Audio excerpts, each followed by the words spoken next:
Saturn is changing signs, going into Pisces, and we'll have a period of time now where the Pisces principles are examined by Saturn, and they're kind of poor bedfellows in the sense that Saturn wants to control and contain and structure everything, and Pisces just doesn't like that, doesn't like any of those things. So we're going to have to come to terms with things that we really don't usually like coming to terms with. Connection, service, self-sacrifice, they might be said to be the keywords of this phenomenon of Saturn in Pisces. Now, I'm sharing this video with Sophia, who is an excellent researcher in astrology, and she's done a wonderful presentation a bit later in this particular video on the detailed expressions of Saturn in Pisces. So when Saturn enters Pisces, the water sign, the last one in the zodiac, the boundless, form is given to what previously has been fuzzy, ill-defined, and what seemed far away and universal now becomes more personal. I'm going to focus on the blocks of 5 degrees, the expressions, the expressions of Saturn. And in a couple of weeks' time, you can see another effort that Julia and I have put together, studying the ingress of Pluto into Aquarius.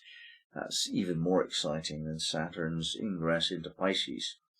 So the first 5 degrees of Pisces are called harmonization. In order to live in harmony within our community, we need to manage our exchanges of ideas, goods and services mindfully, to balance trust with caution, to read between the lines to infer what cannot be fully known, and to find our way to negotiate when overcrowding brings limitation. In other words, interact with others with integrity and lightness of being. This is the first principle that we have to learn of Saturn in Pisces, and harmonization is the word. The second principle is integration. The complete integration that we seek spiritually is also mirrored in worldly matters. We learn to tolerate others until they become intolerable, to stand firmly according to our principles at whatever cost, to herald our knowledge, proclaiming it, and to have faith and determination to achieve our goals. This attitude brings us to the understanding that we progress most quickly when we accept the highest level of responsibility that we can manage. Integration. And now we come to dedication, the third expression of Pisces. Our dedication to self-improvement above all things requires us to deal with examinations and challenges effectively, to develop sharpness of intent and protect ourselves from unwanted intrusive energies. This disciplined preparation develops our ability to participate in a higher spiritual reality when we experience group consciousness. So that's the first half of Pisces. This is to do with harmonization, integration and dedication. Now we move to the 16th degree, or 16 to 20, and we find ourselves studying the question of spirituality. Spirituality itself is our immediate connectedness to here and now, and therefore with the eternal everywhere. We celebrate this with traditional public rituals, and as entertainer, teacher, priest, we participate in the transmission of love and knowledge, teaching others what we have ourselves learned, to live with an attitude of gratitude. The spirituality of Pisces. This leads us to purification, 21 to 25 degrees of Pisces. Through the practice and demonstration of innocence of being, we follow our spiritual code. We notice how people suffer and live in confusion.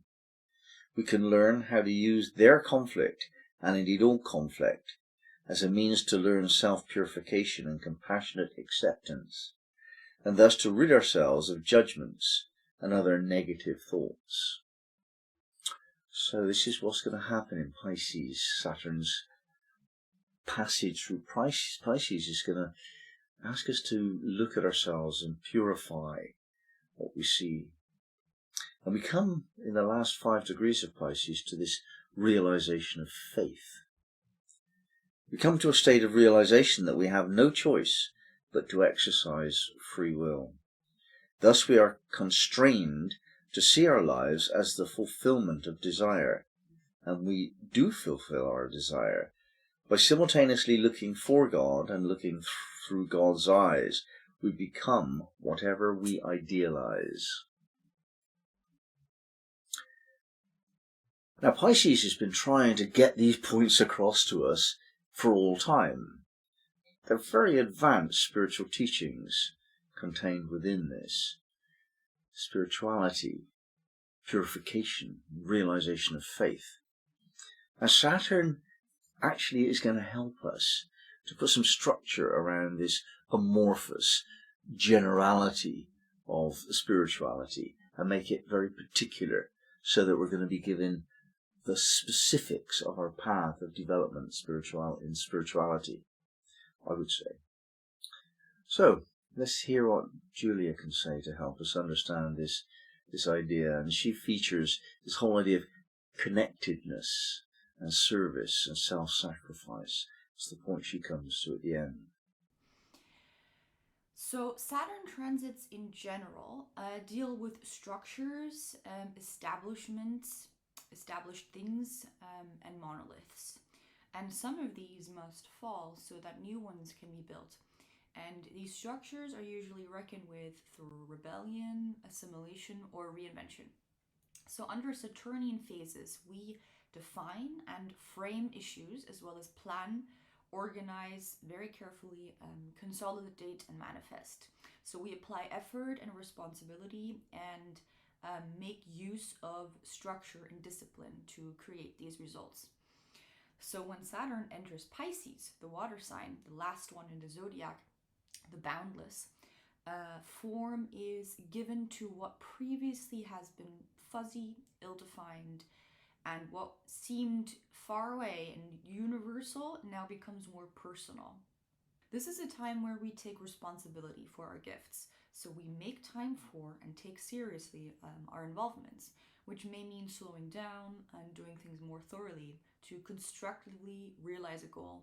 So our ideas, our actions, and our feelings will be tested perhaps during this time, so that we better understand what it is that we wish to derive from a particular situation, person, or circumstance. We're also encouraged to cultivate self-definition and taking charge for our path through intuitive guidance. And especially those who experience their Saturn return now in Pisces will emerge with a sense of purpose, perspective, and eagerness to share their gifts and talents with the world. There's also this aspect of blaming, overwhelming, and dissociation, and that doesn't really work anymore during this time. So we're forced to take responsibility for our habits, cutting out distractions, especially screens, and working on defining our dreams to make them tangible, and taking responsibility for our more or less mindless behaviors. So whether it's about defying, deserting, or asserting power, a choice must be made. So we either drown in algorithms, so being mindless consumers, or we become creators. We create a tangible reality. And particularly the younger generations who've grown up with digital technologies will choose now what they would actually like to do with their skills and their gifts and their talents. This is a time of socio-political sobriety. So this means that we may need to give up our fantasies and delusions about comfort and progress. So for some countries that may be a return to post-COVID reality, whatever that means for them. But especially this means that we are encouraged to meet uncertainty with courage and discipline. The paradox is that Saturn creates boundaries, whereas Pisces dissolves them or doesn't recognize them. So this time may have particular implications for border politics and disputes surrounding borders. For example, the Russia-Ukraine war. So these conflicts will assume center stage during this time. Another aspect is that the impending climate doom, which has encouraged nihilism, despair, and depression, will now look for direction, and Saturn may force us to assume responsibility in relation to, for example, climate change. So especially new generations will have to claim their destinies, and no matter how grim the forecast is, for example, for climate catastrophes, social disconnections, and mass surveillance, and the abundance of conspiracy theories that emerge as a result of these conflicts, the political mistruths that are created, may be put under serious review. This is also a time of scientific diversity. So the expansion of the meaning scientific or medical, or alternatively, the restriction and delineation of these terms may happen and occur during this time. This is also a time of scientific diversity. So we may experience an expansion of the meaning scientific or medical, or alternatively, a delineation and restriction of these terms.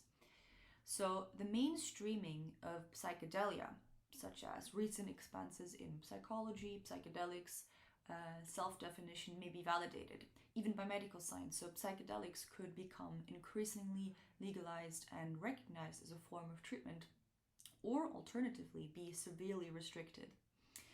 So efforts to repeal cannabis punishments might gain mainstream traction. And also in terms of the pharmaceutical industry, which is prominent in Western countries, the over-reliance on psychopharmacology will be reckoned with and put under review. Another aspect is the term neurodiversity. This might gain a lot of traction as it describes the idea that people experience and interact with the world around them in different ways, and that there is not a right or wrong way of thinking, learning, and behaving. So differences are not viewed as deficits anymore. So the Pisces part of this trend dissolves boundaries of what it means to be and think and dream even. Saturn in Pisces also encourages technology to be used to service humanity and to express creativity. So in the artificial intelligence scene, there will be an art boom. So new creative technologies will be used on a wider scale to create practical, tangible artworks that will also be considered real art, kind of dissolving the boundaries of what it means to be art, and then maybe sold as NFTs, prints, and so on. So a new movement of futuristic artists is likely to evolve during this time. On the other hand, those controlling the streams of consumption will perhaps have to face accountability of some sort, and especially in Silicon Valley, where it's not clear what is actually being created there and how it will be used to service humanity, may experience increasing regulation and a more discerning public eye. The answer overall won't be to shun technology then, but to put it to higher service. When Pisces and Saturn combine, there is a crystallization of personal and collective beliefs. This may mean that there's a rise in utopian ideals and ideological political movements such as socialism and communism that are tested through practical implications. And conspiracy theories that conveniently cast people as perpetual victims are now outdated. Now is the time to commit to action. And so nihilism in the face of apocalypse due to perhaps climate change isn't really considered acceptable anymore. So we are encouraged to commit to our values, to our sense of spirituality, and our faith is tested. And we ground ourselves by our intuition during this time. So the idea of the divine ascetic who renounces the distractions of the world might become popular, and silence and withdrawal and reflection are what will be bringing us answers. There may also be a revival of movements such as neo-paganism and ritual practice to create new spaces of community, and especially the culture of toxic wellness and manifestation and spirituality in fuzzy terms will be put under review. So connection, service, and self-sacrifice will be replacing self-aggrandizement masked through toxic wellness and spirituality.